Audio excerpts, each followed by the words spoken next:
Hi, Tim Blankenship here with Divorce661.com. And what I want to talk about today is the two different ways you can serve your spouse if they live out of state. If you notice on the FL-115, this is the proof of service of summons. So we're talking about serving the initial documents once you establish a case with the court in California.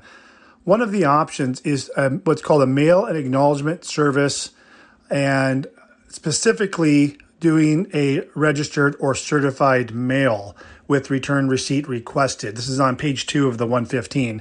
So if you and your spouse are amicable and you do have a spouse out of state, you can, and when I say you, someone else has to do it. Someone else always has to serve the summons and petition.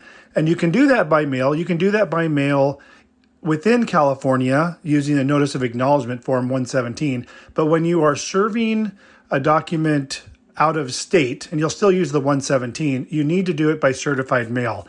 And you need to do it with return receipt so you have evidence that it was delivered and signed for by your spouse. So it's just slightly different when the other party lives out of state. Now, let's assume that your spouse is not amicable. Now, with our clients, that's not the case because we only work with amicable clients, so this is never an issue.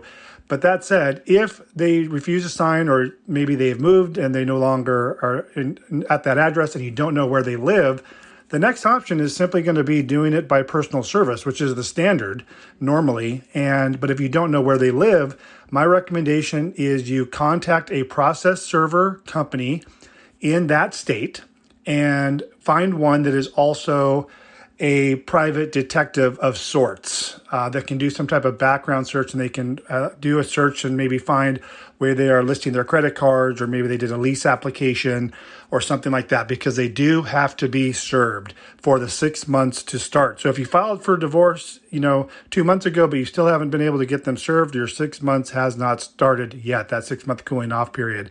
So get a private detective service who is also a process server. There are many of them out there. You can use a service like naps.org. That's NAPP as in Paul, S.org. And it's basically a site where you can enter a zip code or an area of where the other party lives and locate a licensed process server anywhere in the country.